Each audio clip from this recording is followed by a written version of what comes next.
ជ្រក់ក្តាមថ្មពងមកបានញ៉ាំជាមួយបាយក្តៅហុយៗដឹងឆ្ងាញ់ណាស់តួចង់ដឹងរបៀបធ្វើកុំភ្លេចមើលវីដេអូទាំងអស់គ្នា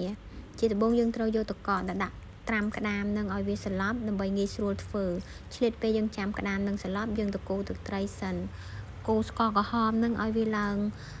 លលាយឲ្យឡើងជើងក្រងយើងចាក់ទឹកចូលយើងប្រើទឹកសុទ្ធលាយដើម្បីកុំឲ្យវាត្រាំក្តាមទៅវាប្រៃពេកហើយយើងចាក់ទឹកត្រីចូលដាក់ទឹកត្រីចូលហើយយើងដាក់ប៊ីចេងចូលហើយយើងដាក់ស្លឹកខ្ទឹមបន្តិចហើយនឹងខ្ទឹមប្រាំងបន្តិចដើម្បីឲ្យវាឈ្ងុយហើយយើងភ្លក់មើលថាវាល្មមហើយយើងលើកវាទុកមកដបឲ្យវាត្រជាក់ហើយយើងចាំទឹកត្រីនឹងវាត្រជាក់យើងមកធ្វើក្តាមម្ដងយើងហែកវាហើយយើងកាត់អាសកៃនឹងចោលអស់ហើយយើងយកច្រាស់រុះវាព្រោះអីក្តាមវាមានកាន់ស្លែអញ្ចឹងយើងយកតោះតែយកច្រាស់ទៅរុះវាបានវាស្អាតល្អហើយអាស្នូកវានឹងយើងកាត់អាគែមវាតិចនឹងទៅដើម្បីឲ្យវាស្អាតល្អ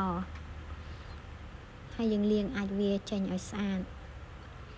ក្តាមនឹងទិញបានពងពណ៌លឿងល្អនេះនិយាយទៅឡើងតំណងញ៉ាំបដ ாய்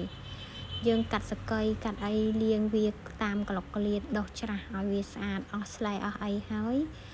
យើងលាងវា2-3ទឹកទៀតដើម្បីឲ្យវាស្អាតហើយយើងយកវាទៅដាក់ត្រាំទឹកកកជាមួយនឹងសូដាយើងដាក់ត្រាំសូដាចោល